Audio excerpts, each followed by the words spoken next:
susundin anuman ang suliranin. Lahat ay aking kakayanin, pagkat ikaw ay kapiling.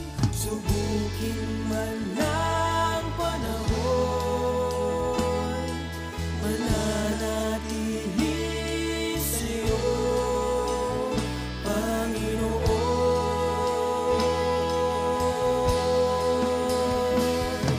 Walang alinlangang maglilingkod, walang pangambang sa'yo ay susunod. Hindi susuko at hindi hinto, patuloy lamang sa iyo, Panginoon.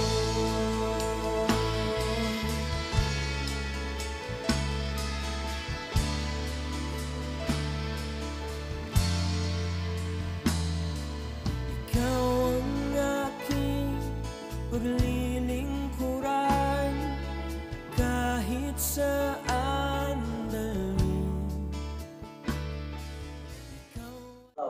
Amen. Praise the Lord, mga magulang, mga kapatid. Muli na isang oportunidad na naman na tayo ay makapag-aral ng kanyang salita at matuto sa kanyang pamantayan. At muli, ito ang tinig ng pag-asa. Ako po'y bumabati ng isang mapagpalang buhay sa buhay ng bawat isa. Amen. So ngayong pong month ay meron naman po tayong bagong team na kung saan ang team natin dyan is Times of Refreshing. At ang verse po niyan ay nasa Book of Acts, chapter 2, verse 42 hanggang 46. Amen. So bago po tayo magsimula, tayo po muna yung manalangin at ating pong ipingit ang ating mga mata at iyuko ang ating mga ulo. Ama namin Diyos na buhay, sa pangalan ng aming Panginoong Hesus. Lord, salamat o God muli sa oportunidad muli o God na kami makapag-aral at makinig na iyong salita. Samahan mo kami, Banal na Espiritu, at buksan po ang aming mga puso't isipan at tunay nga o Diyos na kami i-refresh mo ang aming mga puso't isipan o God at ma-receive namin ang porsyon na nais mong ibigay sa aming buhay. Salamat Lord God sa pangalan ni Jesus. Amen. So muli, buksan po natin ang ating Bible sa Book of Acts chapter 2 verse 42 hanggang 47. Nilaan nila ang kanilang mga sarili upang matuto sa turo ng mga apostol, magsama-sama bilang magkakapatid, magsalo-salo sa pagkain ng tinapay at manalangin. Verse 43, dahil sa maraming himala at kababalaghang ginawa sa pamamagitan ng mga apostol sa Jerusalem, naghari sa lahat ang takot. Verse 44, nagsama-sama ang lahat ng sumasampalataya at ang kanilang mga ari-arian ay tinuri na para sa lahat. 45, ipinagbili nila ang kanilang mga ari-arian at ang mga pinagbilihan ay binamahagi sa bawat isa ayon sa kanyang pangangailangan. 46, araw-araw sila'y nagkakatipon sa templo at nagpipira-piraso ng tinapay sa kanilang mga tahanan na masaya at may malinis na kalooban. Nagpupuri sila sa Diyos at kinalulugdan sila ng lahat ng tao at bawat araw ay idinaragdag sa kanila ng Panginoon ang mga inililigtas. Amen. Ang Diyos po ang magpapala sa kanyang salita. Times of refreshing. Pero, bakit nga po ba ang time of refreshing ngayon? Siguro, marami bigat. Kaya, dinuktuhan ko ito ng pamagat na loaded ka na ba? Iyon. Loaded ka na ba? Amen. So, bakit ko po sinabing loaded ka na ba? Kasi maraming tao ngayon, lalo sa mga mananampalataya, sobrang loaded na. Diba? Tuloy natin. Mabigat ba ang iyong puso? Ayan. Kasi this is the time of refreshing. Mabigat ba ang isipan mo? Mabigat ba ang kapaligiran mo? Kumbaga, sa kapaligiran mo, magulo ba? Diba? So, kailangan talaga nating ma-refresh. Diba? Mabigat ba ang pasanin mo? Marami ka bang pasan-pasan? Marami ka bang problema? Marami bang pagsubok? Marami bang challenges sa buhay mo? Mabigat ba? So, kung nabibigatan ka, ngayon yung araw, ngayon yung buwan na kung saan mag-refresh tayo sa Panginoon. Mabigat ba ang iyong nararamdaman? Ibig sabihin, meron ka bang nararamdaman sa iyong katawan, sakit, karamdaman, o ano man, physical man ba yan, emotional man ba yan, mabigat ba yan? So, ito yung time na tayo ay magre-refresh. Mabigat ba ang iyong relasyon sa iyong mga kapitbahay o sa iyong mga kapwa? Mabigat ba ang iyong relasyon sa iyong mahal sa buhay, sa iyong kapatid, di ba? Bakit kaya? Baka kasi loaded ka na. Amen. So, bakit kailangan nating ma-refresh? Kasi nga, baka yung mga dala-dala nating kabigatan is hindi pala yun yung kalooban ng Panginoon. Diba? Kaya pansin mo ang cellphone, pag maraming, maraming laman apps, diba? Kunyari, sobrang dami ng apps. Minsan, bumabagal. Minsan, humihina.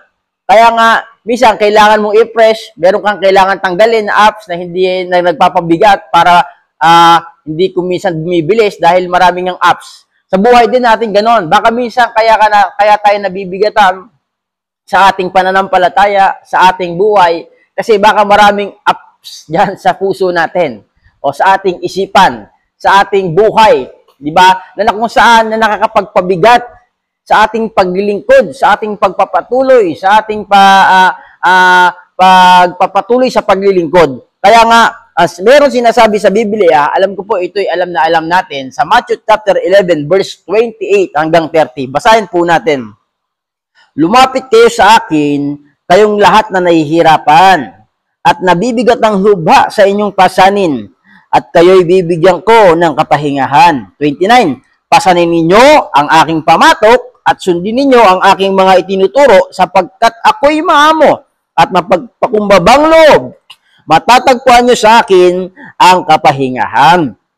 30, sapagkat madalhin-dalhin ang aking pamatok at magaang pasanin ang ibibigay ko sa inyo. Amen. Anong sabi? Kailangan nating lumapit. Kung loaded ka na, kailangan mo magbawas. Yung mga bagay na hindi nagbibigay kaluguran sa Panginoon, baka yun yung nagpapabigat. Kaya kung ikaw ngayon ay nakikinig, mga magulang, mga kapatid, isipin mong maigi kung bakit nabibigatan ka. At isa lang ang makakapagpatanggal ng bigat na ating nararamdaman. Walang iba kundi ang Diyos. Kaya nga ang sabi, lumapit tayo sa Kanya. Di ba? Magaan daw yung Kanyang ipapapasan sa atin. Ano ba yung mga ipapapasan niya? Di ba? Kasi maraming tao sa panahon niyo, kahit naglilingkod na sa Panginoon, parang ang kanyang ministeryo is nagiging mabigat sa kanya, parang wala ng kagalakan. Ikaw ba yan? Ikaw ba yung pag naglilingkod sa Panginoon, parang wala ka ng joy? Baka kasi may nakahalo na kung saan nakabigatan sa ating paglilingkod. Tuloy natin. Ang gusto ng Diyos, ma-refresh tayo ngayon. Yun. Kailangan, itong buwan na to, kailangan matanggal. Maging bago ka, maging fresh ka, di ba? Maging maayos ang ating paglilingkod sa Panginoon ng walang kabigatan. Diba? Ano ba yung mga bagay na i-refresh ng Diyos sa ating buhay? Diba? Sa atin, para maging lumakad tayo sa Panginoon ng walang kabigat-bigat, ng payapa, diba? Siyempre, nandyan yung unahin natin yung isipan natin. Kapag ang isipan mo punong-puno ng mga bagay sa mundo, kapag ang isipan mo punong-puno ng mga bagay na kung saan hindi nagbibenepisyo sa iyong pananampalataya, mabibigatan ka talaga. Kaya nga ang gusto ng Panginoon, ang ating isipan ma-refresh. Kumbaga sa computer, nire-refresh. Katulad na ng pag-aralan natin nung nakaraang linggo, linggo nga lang yata yon, kay Bishop Jimmy. Kung ang sabi nga niya, kung ang computer nga, nire-refresh tayo pa kaya? Minsan yung isipan natin, punong-puno na ng mga bagay na mundo na hindi na nagbibigay kalugudan sa Panginoon. Kaya kung minsan nabibigatan tayo. Kaya minsan napupull load tayo, kumbaga loaded na loaded tayo. Di ba? Kaya kung minsan, kung ano yung pumasok diyan sa isipan mo, minsan yun yung ating mga ginagawa na lang. Ang sabi sa Pilipos, chapter 4, verse 7 hanggang 8, at ng kapayapaan ng Diyos na hindi kayang maunawaan ng tao, ang siyang mag-iingat sa iyong puso at isip. Ayan po. Dahil sa inyong pakikipag-isa kay Kristo Jesus, bilang pagtatapos, mga kapatid, dapat maging laman ng iyong isip, ito na po yun, ang mga bagay na karapat-dapat at kapuri-puri, mga bagay na totoo, marangal, matuwid, malinis, kaibig-ibig at kagalang-galang. So, kailangan ma-refresh yung ating isipan at malagyan ng mga bagong bagay na gusto ng Panginoon, hindi yung gusto natin. Kaya kung ang tao kung minsan nabibigatan sa kanyang sa kanyang paglilingkod, sa kanyang buhay, kasi yung mga bagay na iniisip natin is hindi mga bagay na kapuri-puri sa Panginoon. Mga bagay na hindi karapat-dapat sa Panginoon. Minsan nakakapag-isip tayo sa ating kapwa ng pangit. Di ba? Minsan nakakaisip tayo sa ating kapwa ng mga pangit na bagay na pag-iisipan kagad natin sila ng bagay na yon. Di ba? Kaya pala kung minsan nabibigatan tayo. Ano pa? Mga bagay na totoo. Yung isipan daw natin, ang punuin natin ng mga bagay na totoo. Mga totoong ginawa ng Diyos, mga totoong pangako ng Diyos, di ba?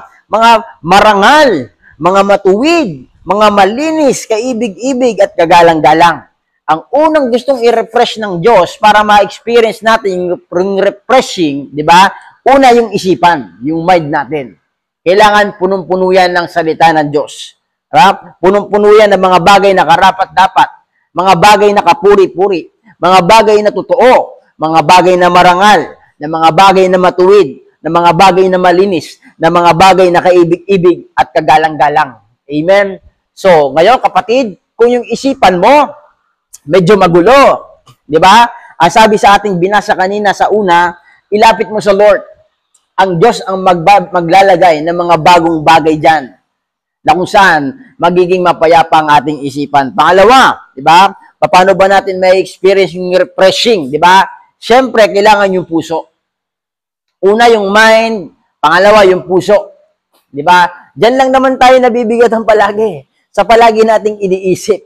Sa palagi nating pumapasok sa puso natin. Kaya maraming tao bigat na bigat sa paglilingkod. Kaya maraming tao bigat na bigat ang kanilang isipan, ang kanilang puso. Kasi yung ayaw ng Diyos, yung mga bagay na gusto ng Diyos na ilagay sa puso mo, minsan inaayawan natin. Minsan ginugusto natin yung gusto lang natin na ilagay sa ating puso. Kaya kung minsan, dumarating yung punto ng paglilingkod natin, nagiging mabigat. Diba? Hayaan natin yung load na gustong na Diyos na i-load sa atin, yun yung tanggapin natin. Yun yung gustuhin natin. Wag yung gusto mo lang. Amen? Kaya nga, ang gusto ng Panginoon ngayong buwan na ito, i-refresh uli yung puso natin. Amen? Ang gusto ng Panginoon, yung puso mo malinis. Ang gusto ng Panginoon, habang tayo nagpapatuloy sa paglilingkod, gusto ni Lord, walang bahid yung puso mo. Kasi pag ang puso ng tao is madumi, di ba? Anong lalabas sa kanyang mga bibig? Anong naiga-action niya? Pawang kaguluhan lang. Pawang mga pangit. Pawang hindi nagbibigay ng kalugudan sa ating Panginoon. Kaya nga sabi sa Ezekiel chapter 36, verse 26 to 27, bibigyan ko kayo ng bagong puso. Ayan. At bagong espiritu. Ang masuwayin ninyong puso ay gagawin kong pusong masunurin. Wow! Praise the Lord. Ha? Kung lalapit tayo kay Lord. Kasi kung hindi ka lalapit, wala kang bagong puso. Wala kang bagong pusong masunurin. 27, bibigyan ko kayo ng aking espiritu upang makalakad kayo ayon sa aking mga tuntunin. At masusunod ninyo mabuti ang aking mga utos. So, ano daw sabi ng Panginoon sa Ezekiel? Bibigyan niya daw tayo ng panibagong puso. Kaya kung ikaw ngayon, yung puso mo parang bigat na bigat, lalapit ka ngayon sa Panginoon. Lalapit tayo ngayon sa Panginoon. Bakit? Ang Diyos ang magbabago ng ating puso. Para habang tayo nagpapatuloy, habang tayo lumalakad sa kalooban ng Panginoon, yung mga bagay na gusto ni Lord, ang gusto niyang ilagay dito, at ang Diyos lang ang ating susundin habang tayo nabubuhay. Kaya nga sabi diyan, bibigyan ko kayo ng aking espiritu upang makalakad kayo ayon sa aking mga tuntunin at masunod niyo mabuti ang aking mga utos. Kapag ang puso mo, ang puso natin, hindi natin ipinapa-refresh sa Panginoon, di ba? Mga tuntunin lang natin yung gugustuhin natin gawin. Amen? Kaya nga pansin mo ang maraming tao ngayon, maraming mananampalataya, kapag mali ang puso, kapag mga ibang load yung kanilang ina-accept sa kanilang puso, minsan umaayaw, minsan sumusuko, minsan maraming sinasabi. Diba? Hindi ba sa isang church sinuhubog tayo ng Panginoon? Kaya nga dapat ang motto natin, kung saan tayo tinawag ng Panginoon, diyan ka na lang. Diyan na tayo matututo, diyan na tayo mamatay. Kahit sa kang pumuntang church, walang perfectong church. Nakadepende lang sa refresh ng ating isipan at ng ating puso yan. Amen. Kaya nga kapag mali na ang puso, ang gusto ng Panginoon, bigyan ka ng bagong puso. Yung pusong hindi masakitin, yung pusong hindi madamdamin, yung pusong palaging mapagpakumbaba, yung pusong palaging handang tumanggap ng pagtuturo, yung pusong handang palaging magpakumbaba sa lahat ng bagay, di ba? Yun daw yung gusto ng Panginoon i-refresh, na alisin yung mga bagay na masasakit sa ating puso na hindi nagbibigay ng benepisyo sa ating pananampalataya. Kaya nga ang gustong i-refresh ng Diyos sa atin, ulitin ko, una yung mind, pangalawa yung puso. At ang pangatlo, yung kaluluwa natin, di ba? Napaka-importante. Ano ba yung kaluluwa natin? Di ba? Yung mind, yung will natin. Di ba?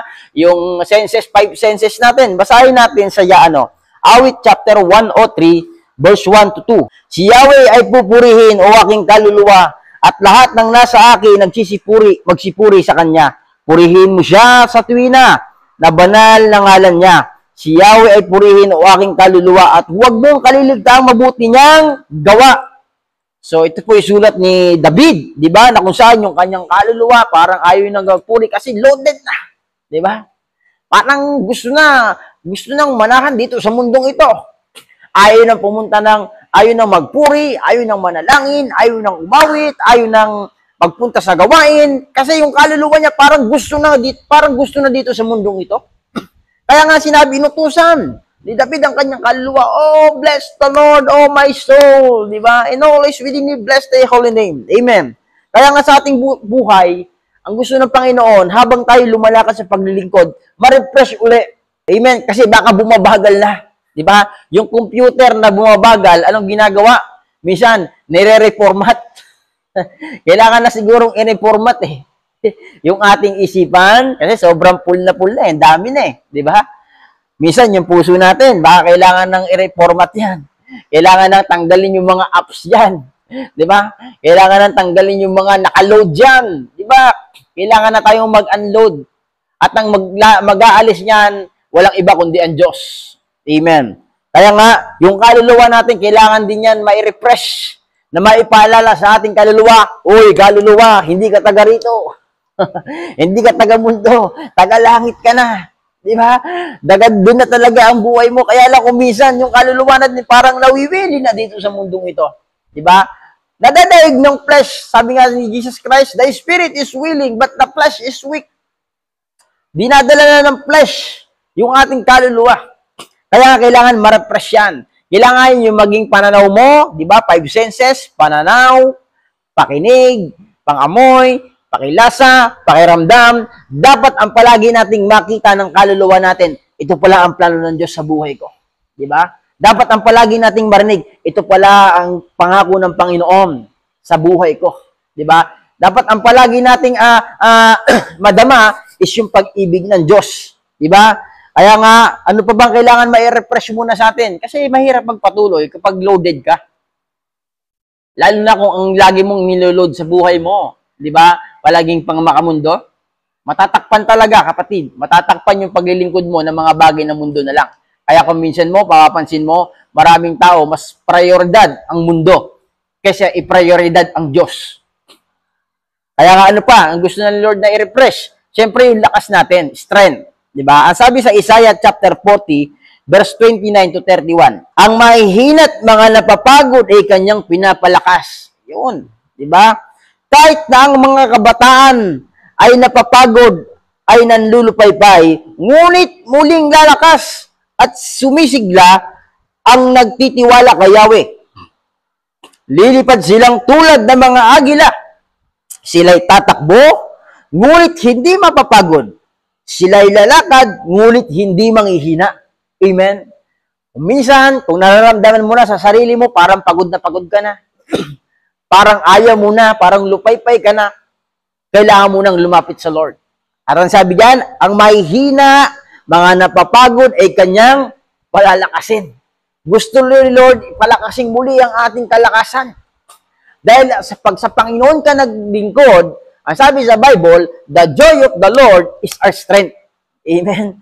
Kapag kay Lord ka, bibigyan niya tayo palagi ng panibagong kalakasan. Kahit daw ang mga kabataan ay napapagod at nalupon-lupay-pay, ngunit muling lumalakas at sumisigla, at ang mga nagtitiwala kay Yahweh, lilipad daw silang katulad ng parang agila. Sila daw ay tatakbo, ngunit hindi mapapagod. Sila ay lalakad, ngunit hindi manghihina. Amen. Di ba? Ang taong refresh, o ang taong puspos, di ba? Ang taong may Diyos, ang taong may Espiritu ng Diyos, di ba? Hindi napapagod. Bakit? Kasi alam kung paano ma-refresh. Kung hindi mo alam kung paano ma-refresh, kung paano hindi mo alam kung paano kang uli magkakaroon ng panibagong buhay, talagang ang mangyayari sa buhay mo, magiging parang talunan tayo. Magiging parang talunan kang Kristiyano. Di ba? Kaya nga dapat alam mo kung paano palaging mag-refresh. Di ba? At ang sikreto niyan, nandiyan yung isipan mo. At ang puso mo. At ang sabi, ang kaluluwa at ang ating lakas. Amen? Kaya nga, anong pangako ng Panginoon? Para tayo ay ma-refresh. Di ba? Kung tayo man ay nahihinat na mapagod, muli niya tayong palalakasin. Di ba? Muli na tayong bibigyan ng katagumpayan, ng kasiglahan. Ang sikreto, magtiwala lang sa Panginoon. Ulitin ko, ikaw ba yung taong loaded na? Ikaw ba yung taong marami ng problema, marami ng pagsubok, sobrang loaded na ng iyong buhay? Di ba? This is the time na kailangan mong ma-refresh. At ang sabi sa ating binasa kanina sa 30 ng Matthew 11, di ba? Ang kanya daw pamatok ay magaan. Di ba? Maganda daw ang loob ng Panginoon. Bakit maraming tao nabibigatan? Kasi hindi pamatok ng Diyos yung dala. Pamatok ng mundo. Ayun, di ba? Pag pamatok ng mundo ang dala-dala mo, hindi ka makukontento. Pag pamatok ng mundo ang dala-dala mo, ang palagi mong uunahin mundo. Pag ang pamatok ng mundo ang dala-dala mo, ang tuon ng isipan mo ay mundo. Kapag ang pamatok ng mundo ang dala-dala mo, ang laman ng puso mo ay ang mundo. Pag pamatok ng kaluluwa mo is ay mundo, di ba? Ang palagi mong gustong maramdaman pang mundo. Ang palagi mong gustong makita pang mundo. Ang palagi mong gustong maramdaman at marinig pang mundo, di ba? Kapag pamatok ng mundo ang dala-dala mo, hindi pamatok ng Diyos, di ba? Yung lakas mo is pag naglilingkod ka sa Panginoon, umatin ka ng church, nananalangin ka, tinatamad ka. Pero kapag pamatok daw ni Lord ang dala-dala mo, amen? Yung ating isipan, di ba, palaging nakaset sa langit. Yung ating puso, palaging nagagalak kapag nararanasan mo ang Panginoon. At kailangan nating i-check, mga kapatid, mga magulang, mga kapatid, kung kanino bang pamatok yung dala-dala mo. Pag pamatok ng mundo yan, may hirapan talaga tayo. Kailangan talaga nating ma-refresh, di ba? At ang Diyos lang ang may kayang mag-refresh sa atin. Amen? Dahil ang Diyos ang gumawa ng ating buhay. Kung ang computer, nare-refresh ng tao kasi tao gumawa. Amen? Pero ang buhay natin ito, ang Diyos lang ang may kayang mag-refresh nito. Dahil ang Diyos ang gumawa nito eh. Amen? Yung isipan natin, ang Diyos gumawa. Kaya siya ang nakakaalam kung paano i-refresh yan. Yung puso natin, ang Diyos ang gumawa. Kaya siya ang nakakaalam kung paano ayusin yan. Kung paano tanggalin yung mga niload mo dyan na hindi niya gusto. Ang sikreto lang lumapit. Di ba? Lumapit ka. Bakit kung minsan maraming taong nahihirapang lumapit? Di ba?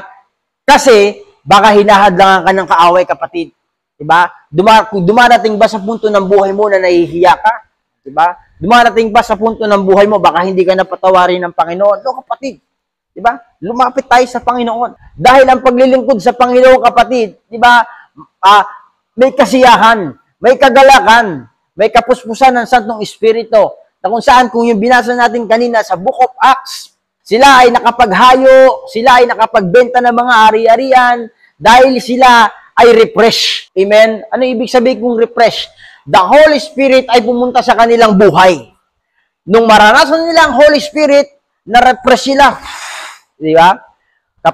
Nung sila ay ma-refresh, maraming tao hindi refresh. Nagtataka sila kung bakit sila nagsasalita ng iba't ibang wika. Si Pedro, refresh na refresh. Talagang punong-puno ng biyaya ng Diyos. Punong-puno ng lakas. Punong-puno ang kanyang kaisipan ng mga bagay na nilagay ng Diyos. Punong-puno yung kanyang puso ng pag-ibig ng Diyos na naramdaman niya kay Jesus Christ. Di ba? Tumayo siya ngayon dyan, kung babasahin natin.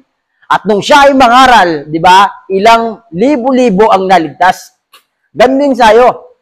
Ang gusto ng Panginoon, refresh ka. Di ba? Pag refresh ka, kapatid, di ba, magagawa mo yung ipinapagawa ng Diyos. Hallelujah. Praise the Lord. Kaya nga, how we experience the refreshing? Yan. Paano ba natin ma-experience? Una, dito na po tayo sa una. Kailangan nating makinig. Saan? Siyempre sa Diyos. Di ba? O, makinig sa kanyang instruction. Makinig tayo sa kanyang instruction. Mamaya, malalaman po natin. Basahin po muna natin sa Matthew 55 verse 2 hanggang 3. Bakit gumugugol kayo ng salapi sa mga bagay na hindi nakakabusog? Bakit nyo inuubos ang perang kinikita sa mga bagay na sa inyo ay hindi nagbibigay ng kasiyahan? Makinig kayong mabuti sa akin. Sundin ang utos ko at matitikman ninyo ang pinakamasarap na pagkain. Wow! Di ba? Yung pinakamasarap na pagkain na in-offer daw ng Diyos. Verse 3, makinig kayo at lumapit sa akin. Sundin ninyo ako at magkakaroon kayo ng buhay. Isang walang hanggang kasunduan ang aking gagawin at pagtitibayin ko ang aking walang hanggang pag-ibig kay David. Amen? Kaya nga, ano sabi? Makinig daw tayo at lumapit sa ating Panginoon. Amen. Na kung saan, ang una natin, listen to God and listen to His instruction. Ngayon, paano ba tayo makikinig sa Diyos? Siyempre, una, kailangan mong babasa ng salita ng Diyos. Amen? Mag-less ka sa cellphone. O, yan. Halos karamihan ngayon, cellphone ang inahawakan, hindi book, hindi libro, hindi Bible. Di ba? Maraming tao gustong bigyan ng Diyos ng instruction.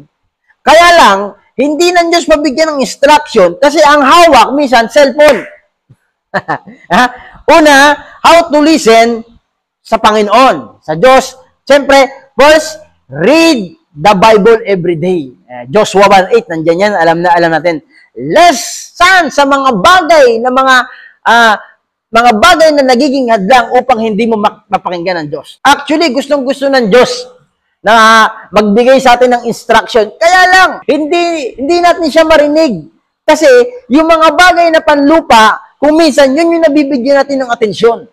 Hindi na yung mga bagay na gusto ng Panginoon.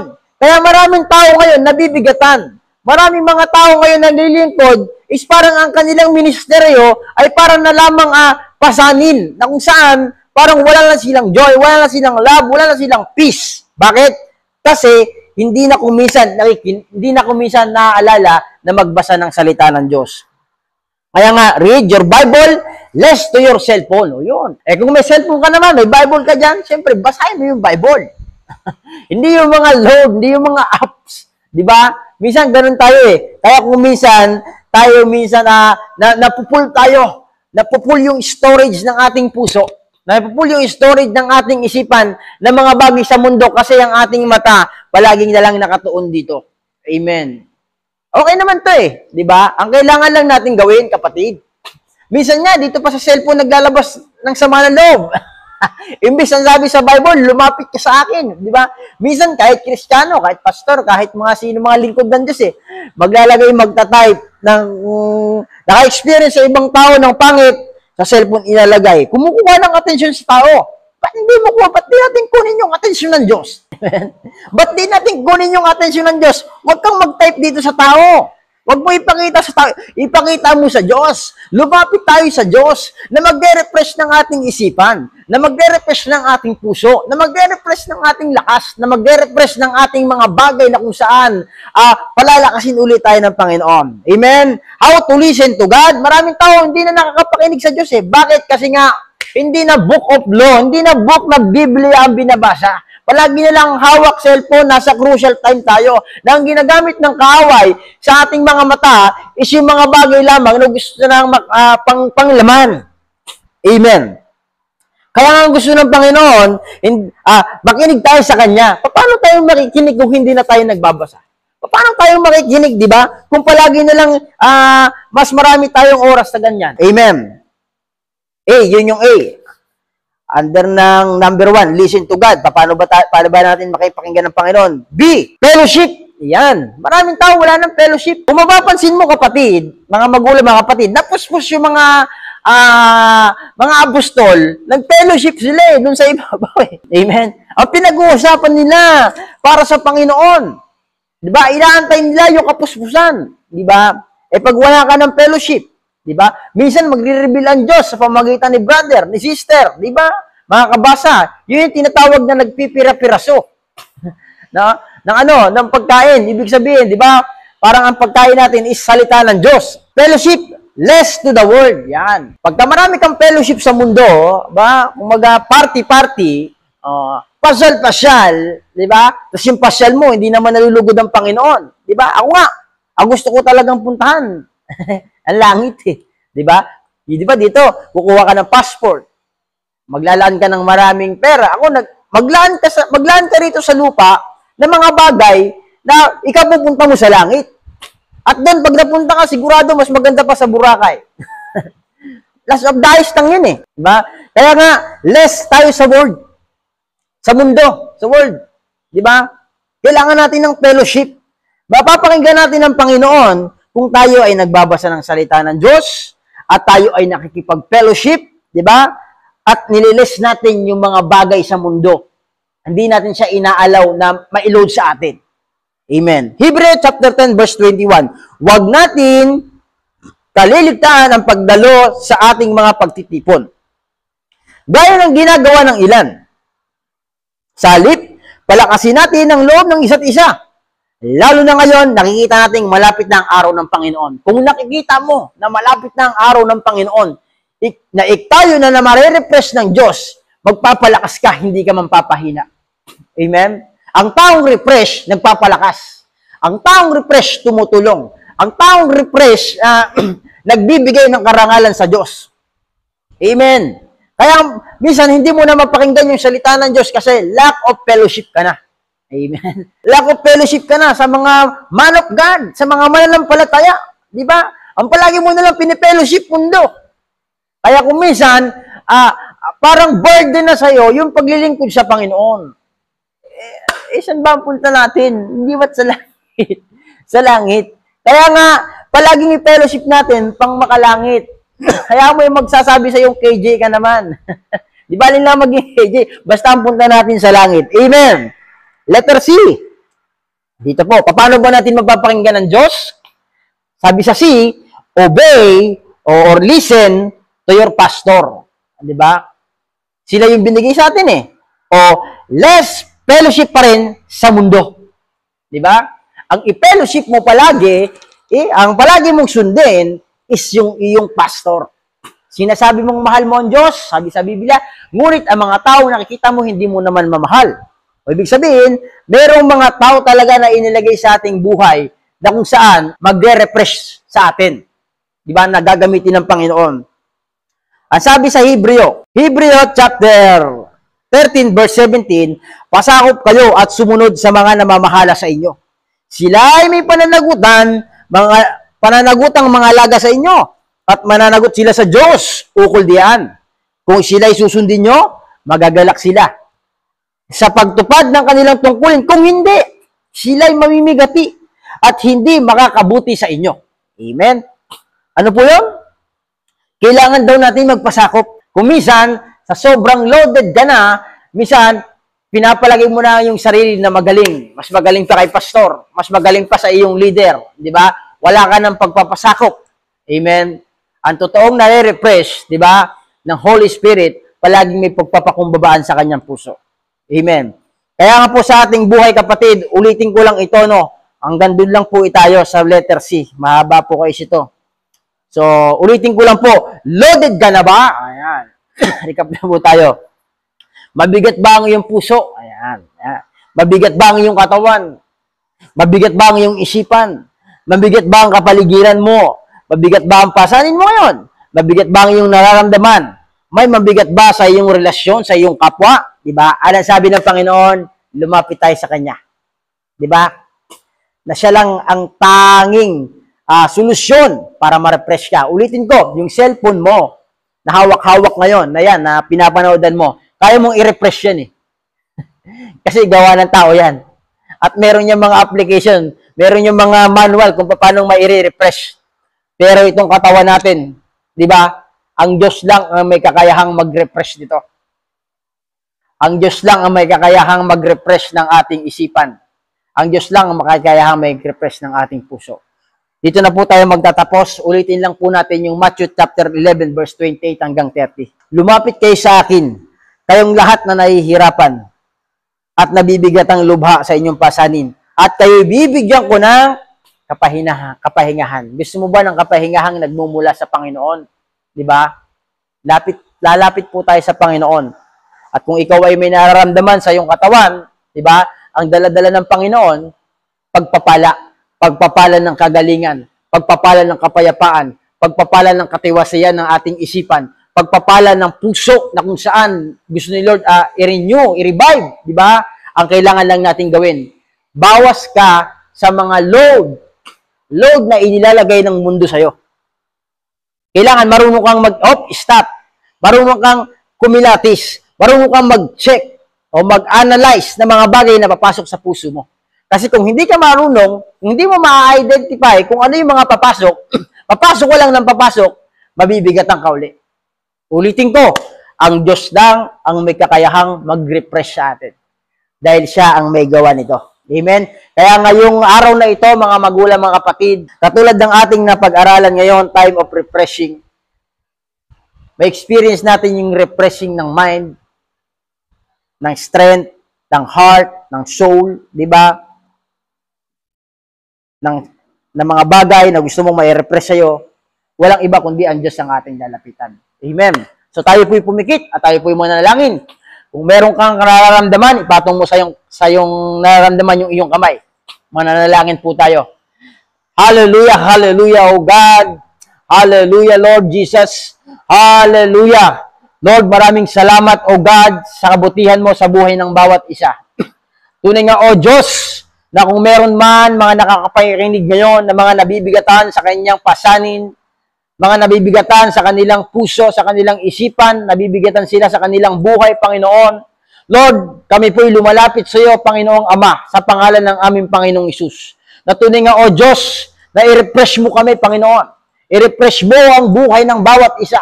At ma-experience nila, Panginoon, ang totally refreshing, O God, sa kanilang buhay, sa kanilang isipan, sa kanilang puso, sa kanilang kalakasan, sa kanilang kaluluwa. Lord, dalangin ko, kung meron man, O God, ng nangangailangan ng kagalingan, sa pagpatong nila ng kamay sa kanilang parte ng may nararamdaman, in the name of Jesus, by the stripe of the Lord Jesus Christ, I declare healing sa iyong katawan right now in the name of Jesus. Lord, salamat ng marami, Panginoon. Tunay nga, O Diyos, ng aming buhay na ito ay pinapasakop namin sa iyo. Inaalaw ka muli namin, O God, na i-refresh ang aming puso. At tunay nga, burahin mo o i-delete mo, O God, ang mga apps o ang mga apps na nakakapagpabigat, ang mga bagay na nailagay sa aming puso na pangmakamundo na kung saan nagpapatigil sa amin sa paglilingkod. Sa pangalan ni Jesus, Lord, salamat, Panginoon, sapagkat nililinis mo na kami. Nirefresh mo na ang buhay ng bawat isa. Thank you, Lord, ng marami, Panginoon. Muli, sa iyo namin tinitiwala ang buhay ng bawat isa, ang buhay namin. Lord, ipagkaloob mo sa buhay ng bawat isa ang pamatok na gusto mong bitbitin nila. Hindi ang pamatok ng mundo, Lord. Kundi palitan mo, Lord, kung meron man na pamatok ng mundo pa na dinadala, sa pangalan ni Jesus, inaalis ko na yan. Sa pangalan ni Jesus, in Jesus' name, at pinapalitan ng Diyos ngayon ng pamatok niya. Sa pangalan ni Jesus. Lord, salamat ng marami, O God. Muli, makikita namin, O God, at mararamdaman namin ang kagalakan, ang kapayapaan sa paglilingkod. At muli, sa iyo lang kami titingin, hindi sa tao, O God, sapagkat ikaw ang pinagmumulan ng buhay. Salamat ng marami, O God, sa pangalan ni Jesus. Amen. Praise the Lord. Mapagpalang buhay po kung ikaw ay sumunod, nanalangin, ibinigay mo yung puso mo, kapatid, pinagpala ka ng Panginoon. God bless us all. Pagpalain po tayong lahat ng Diyos. Ay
ikaw ay lagi kung susundin, anuman ang suliranin.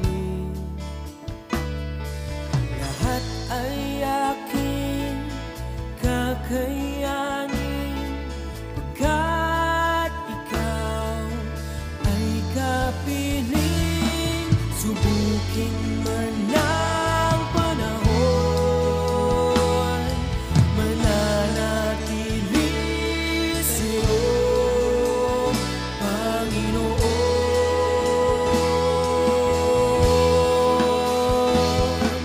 Walang alinlangan